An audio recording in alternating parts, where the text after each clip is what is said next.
The premier level of competition for Overwatch is finally back on the horizon, and Stage 2 is bringing a whole slew of changes with it. So today we're going to see why they've been calling this the roster apocalypse. Hey folks, my name is Apostle, and this is Watching Overwatch, also known as WoW. While the amount of games has died down a bit since the Champions Clash, there has been no shortage of news, as rosters around the world are being shaken up, players are going to teams you never would have guessed, and we have a lot of new looks for some familiar names.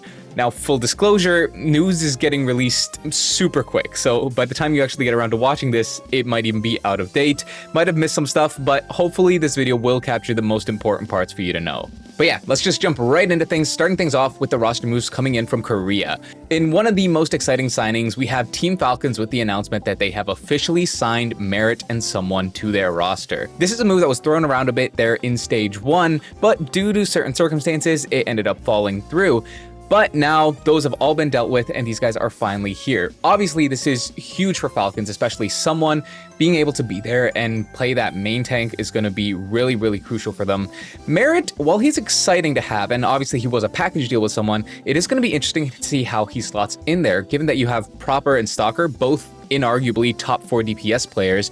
Neither one is someone you're really going to want to bench, right? Falcons have dealt with having like the hard hit scan before when they had Happy on there, and maybe Merit is going to be kind of in that role as well. Now, you may realize that this does mean that Falcons would be over the 7-player limit, but they also announced that Sir Majid would actually be moving to more of a content creator role for them rather than being in the active roster, so they have no problems running this lineup. Next up, one of our other heavy hitters from Korea, Zeta Division. They've actually announced that they'll be signing a farmer who is coming in from Vesta Crew to be there in that tank role. This is obviously an interesting signing because Vesta Crew, they've had a terrible record there in OWCS, right? There's no way to sugarcoat it. They just lose constantly.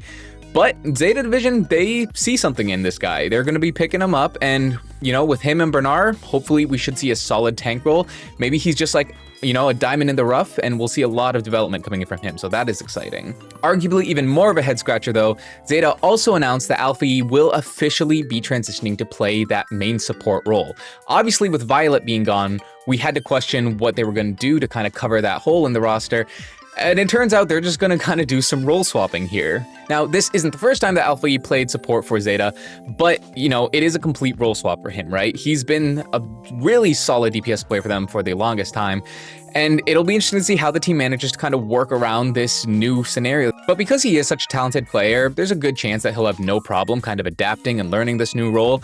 In fact, he's actually been grinding support there on the ranked ladder, and he already hit ranked 1, actually surpassing a lot of kind of legendary players there. So, you know, maybe Alpha E will just end up being the new GOAT. Now, another new look that we have coming in here is for Team Wei. Now, last stage, the team was kind of like built around Who Are You, right? He was their star player, and this stage we're seeing a whole different look. They've actually brought on Sunjun to play that flex DPS role for them, after Top Dragon ended up only playing with them for the Soup Cup, and they have Jasmine coming in for the tank role as well after Peppy has left. We do still have Lee Soo-min and Maka there on the support role, so despite a lot of pieces kind of changing here for this roster, overall this team should be able to have that same level of strength, and hopefully, you know, with some good coordination, some good strategies, they'll still be able to, you know, kind of live up to the expectations that they have kind of set for us at this point. Next, we need to talk about the teams that made it through the promotion and relegation there in Korea.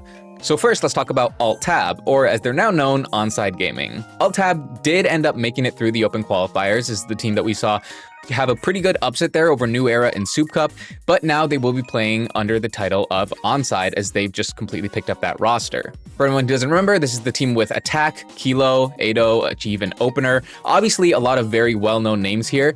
The only kind of caveat is that these are players that we may consider to be a bit past their primes, but it really looks like they're showing that they still got it. I'm excited to see how they continue to compete with like these rookies and stuff, right? And for Opener especially, it's a big chance for a redemption arc. Interestingly, they're also being coached by FaZe, who fans of Korea may recall as that super talented off-tank player back in the day. Now, this team did also sign Irony. It just turns out that he wasn't in Korea yet for the announcement to be made. Next up, Vesta Crew's new roster. They've made a ton of changes, and it's honestly pretty exciting here. They've picked up Zessen from 99 Divine in the Pacific region, and then a couple talented players from Japan, that being Scarlet from Nyam Gaming and Seongun from Lazuli. They've also actually brought on Dox, who is a former coach of the Florida Mayhem and Toronto Defiant. Obviously, this team still looks to be maybe a step below the real heavy hitters, but for the first time, it really feels like these guys are brimming with potential. If things go right for them, I could definitely see them punching up and beating some of these other teams there in the lower half, right? And speaking of teams in lower half, of course, we do have Old Ocean, the other team that made it in here from the qualifiers. This is a team that was around last year, and they're back again now. And of course, they are still being led by the legend himself, Ryu Jae-hong. It's honestly incredible that after so many years, he's still around and still able to play at what is technically the top level, right? Like, yeah, there's a chance this team ends up being the weakest one in the stage, but they made it past the qualifiers, so they got to be doing something right. Playing alongside him, we have Guruem, Probe, Becky, Minute, and Kivis. So really, this roster isn't all that old, and maybe we can see some exciting stuff from them regardless. The other thing worth noting is that in those open qualifiers, New Era actually failed to make it out. So all those players are looking for team, and a couple of them have actually found new homes already, which I'll touch on later. Now, let's cover our next region here of EMEA. First off, Twisted Minds have announced a couple signings. Maybe the most important one is they've actually signed Simple. Irony, despite being a very good player, just wasn't really meshing with the team. They did cite possible language barrier issues and stuff. So Simple, who's played on mixed rosters a lot more, he's going to be coming in here, and he did look great on Vision Esports, right? Definitely the best player on that team. So now he's coming in joining Twisted Minds. That's very exciting. Twisted Minds have also announced that they will be bringing KSA back. He was, of course, an iconic player there for that team. And while there were rumors of a little bit of a falling out, it seems like that's potentially been smoothed over now as he's going to be coming back here. And, hopefully he can be the piece that this team kind of needs. Hadi was looking great for them, but maybe he just didn't fit the style that the team wanted. So we'll see if this changeup is able to make things go more smoothly for them. Next, the Ultimates have actually made a pretty big signing as they will be bringing on Heesung for the stage. Now, Chase does still appear to be on the roster, and there is a good bit of overlap between those two, so not sure what exactly the situation is there, but given how hesitant they've been to play Chase in the past, I assume Heesung will be their go-to player here. And I mean, if the Ultimates can't play Dive anymore with this signing, they're just gonna have to scrap the whole thing and start over, because Heesung is a super talented Winston player especially. He should be more than capable of helping this team reach the level they need to. Now, the one note is that with Heesung being signed, it does mean that the Ultimates would be above their import limit. So it does mean that to keep him, they'll need to get rid of either Faith or Twilight. No official announcement on which they've chosen yet, but one of them will end up drawing the short stick. Next, OWCS have made a pretty interesting signing as they've actually brought on Kelix to the team. Kelix is obviously an interesting player, right? Because he's this player who has won contenders so many times, and then he reached OWL and just always kind of looked okay, never great. And then when OWL ended, he went back to looking incredible there in EMEA. And no one really talks about him as being like a great main support.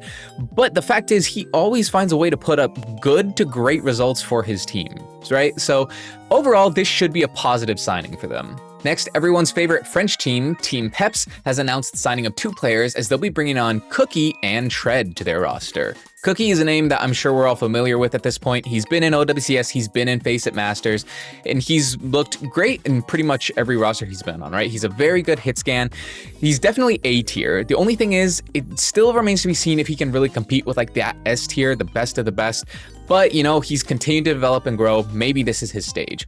As for Tread, he did look solid on OWCS the few times he played, right? And he was on Peps when they were GG Peps and, arguably had the most success they've seen there during last year's Stage 2. So potentially we could be seeing a return to form here for Team Peps, and it should be exciting. That being said, you may be wondering what happened to Icenum. He was such a terrific player for Team Peps in Stage 1. Why wouldn't they keep him? Well, it turns out Icenum has actually been poached by a partner team as he will be signed to Virtus Pro for this stage. Now, obviously this is a little bit weird since Icenum is more of a traditional off-tank player, right? He has been playing a ton of Winston lately, but outside of that, you would think he has a lot of overlap with Festola. But in a move that I actually really like to see, the head coach, Smash, he did put out a statement, and he says he sees the transfer as an investment that can bring them a lot more depth. and he has a lot of raw talent that will make a good impact for the team. So, we just gotta sit back, let him cook. He's planning something, and I'm excited to see it. I'm a big Ice Thumb fan. I think he does have a lot of potential there. As long as he doesn't just get hard benched here, and I don't want Destola to get benched either. I'd love to see both of them get playtime, but hopefully we see some big stuff come in for VP. Finally, one of our new teams here, Frosttails Esports, the team that did make it through from the promotion tournament, they have actually undergone some changes already as they showed off their roster. It looks like Crocs is actually gone, but they have brought in Majin to take his place. And they've also signed China there to their DPS line. So interesting changes. It will be exciting to see if Majin is able to, take the place of Crocs, because say what you want about Crocs, he's a very unique player, right? He has a specific playstyle, his mentality, his trash talking. He was a big personality, and I was definitely ready to see him as a bit of a mascot for Frosttails, but things change, and here we are. Finally, we have a lot of information that hasn't been formally announced, but we do know thanks to Face It League roster leaks. Starting with that, we have maybe the biggest news of this entire video, which is that Violet, Zeta Division star, arguable GOAT himself, is actually playing on Vision Esports in the Face It Masters League, alongside Choice of One, actually, also from Korea. Obviously, this is pretty insane to see. Violet is a player that is synonymous with tier 1, and to see him drop down a level, because that is what it is. He's going to Face It Masters in, EMEA of all places. It is a significant drop from playing on a top 3 team in Korea. And I'm not gonna lie, this move just adds so much credit to the whole Violet got money thing, because why else would he ever go here, right?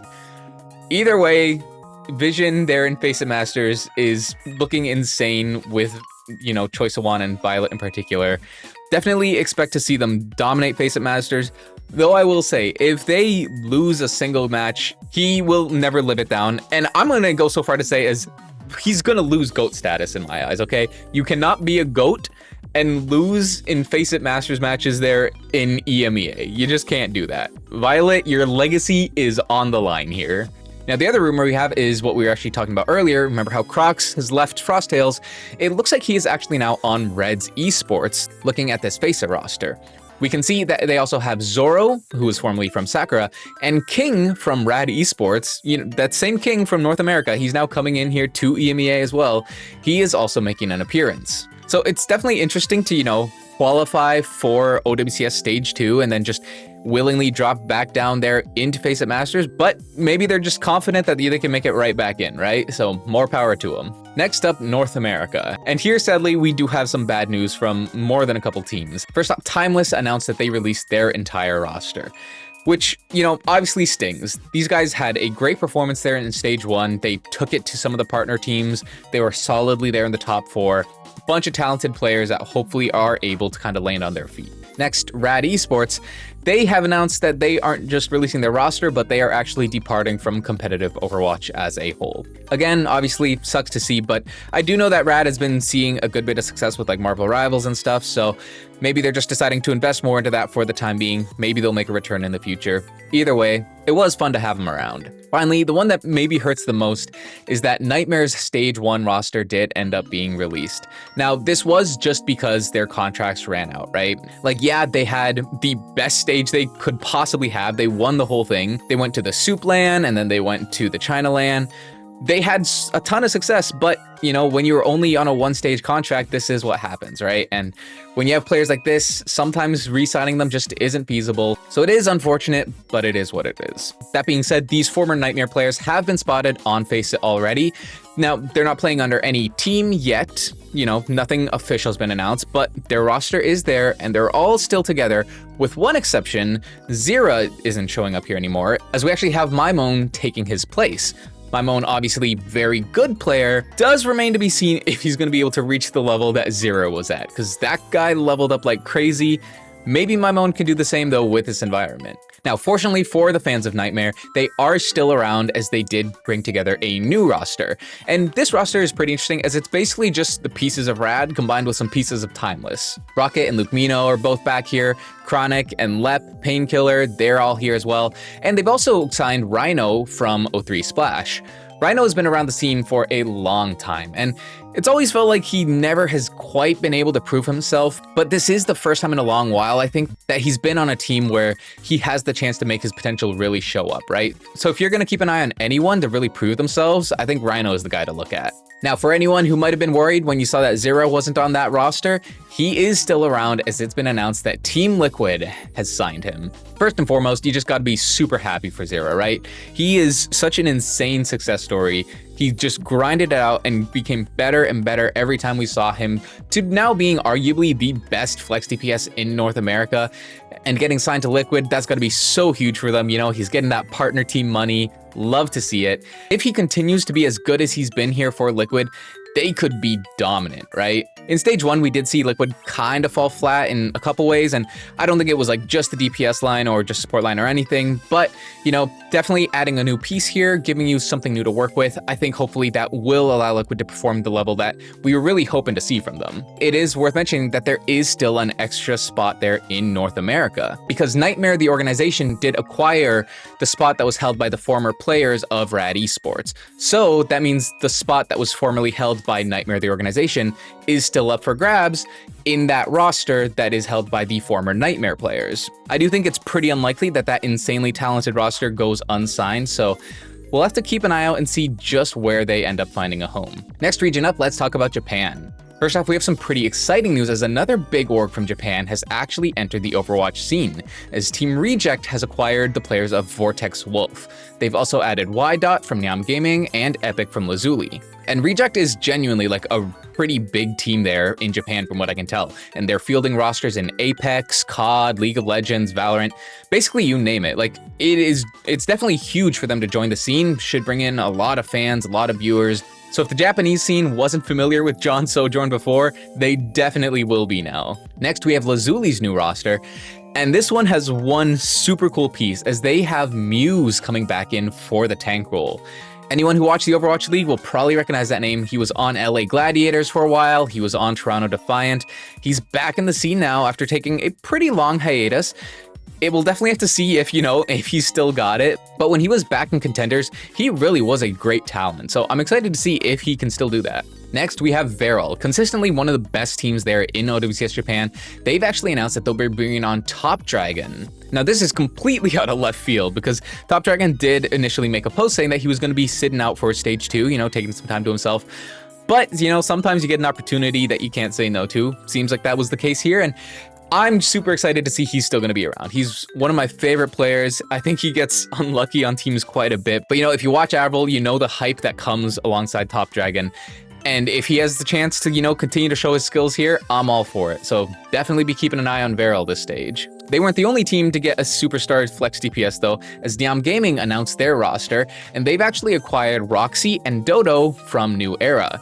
Dodo, of course, is that super talented rookie who just had lights out performances on Genji, almost looked like he was the next Who Are You or something, right? So coming in now, taking the place of Scarlet, I'm sure he'll have no problem slotting in, and it'll be very fun to see just how good these guys can do. Next up in Pacific, not as much news coming out of here, but the top team, 99 Divine, did announce a couple signings which are interesting, as they've actually acquired Easy Han and Peppy. Peppy, of course, one of the best Sigmas in the world, looked amazing there on Way. And as long as he can keep playing Sigma there in Pacific, you should have no trouble just continuing to look dominant, right?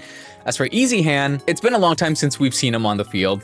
And even when we did see him play, it was always kind of hard to tell just how good he was compared to some of the other hit scans he was playing against. But for him especially, I think this will be good. You know, he's getting back into the game. He's in maybe a little bit of an easier region to kind of get used to things again. And we'll see if he can kind of, you know, keep working his way up from there. The other news isn't official news, but it has been seen that Punk and Rack Attack are actually in the OWCS Pacific server, and it does imply that they will be on the team there.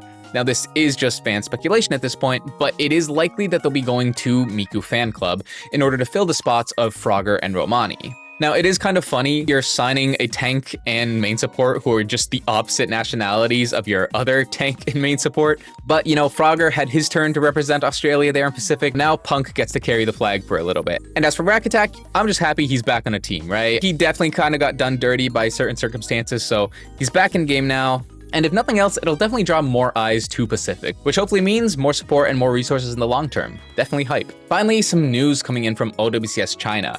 First off, the big announcement, which is once again has actually been acquired by Weibo Gaming. Now, I think everyone expected once again to get signed eventually, but I think most people were thinking that it would be LGD, the team that they represented for the Esports World Cup last year. Turns out they've gone a different direction, and they'll be playing under the title of Weibo Gaming from now on. Either way, though, like, this is absolutely great news, right? Like, the best team in China definitely needs support. They've been doing great so far, but, you know, self-sustaining passion can only take you for so long. So now they finally have some real resources to work with, and hopefully this will be what once again needs to really, you know, kind of carry them over to that next level that they need to compete with, you know, a certain two teams. The next announcement came from OWCS Esports, who obviously, it seems they don't have Choi So-won anymore after he's been spotted in Face It Masters. They need a replacement. They've actually brought in two, as they announced they'll be picking up Spectra and Jinmu on their roster. Spectra is one of my favorite players when it comes to personality, right? Like, if you've ever seen him in Twitch chat or on Twitter, you know that the guy is just super lovable, and he's got so much talent as well. It's been a little sad that he hasn't been on any teams recently. Like, the scene has been a little less bright there not having him, but he's finally back now. I'm super excited to see what he can do. And of course, Jinmu back as well, a legendary player from the peak of Chengdu.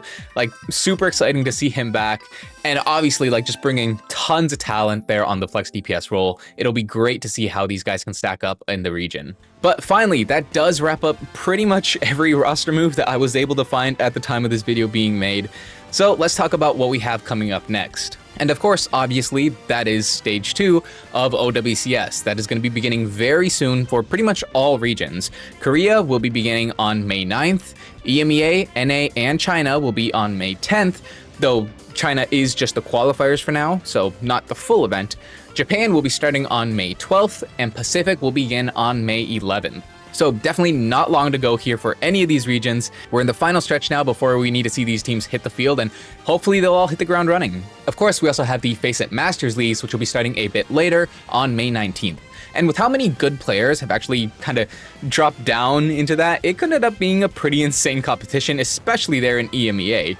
Like, right now, all signs are indicating that we're going to see players like King play against Violet and Choi So-won, neither being in their home region, which is just, again, ridiculous, but either way, should be one heck of a season. And I'm sure that North America will have their own kind of chaos happening as usual. And outside of OWCS, you should also know that happening actually right now is the Calling All Heroes Spring Stage Swiss Rounds. While there's no stream or anything for this yet, a lot of teams and players, they do broadcast their matches on a per match basis. So definitely look out for those if you're interested. We got teams like Exo Sakura, Fable Dreamlight, Quick Esports Nova, Avidity, Calling All Heroes.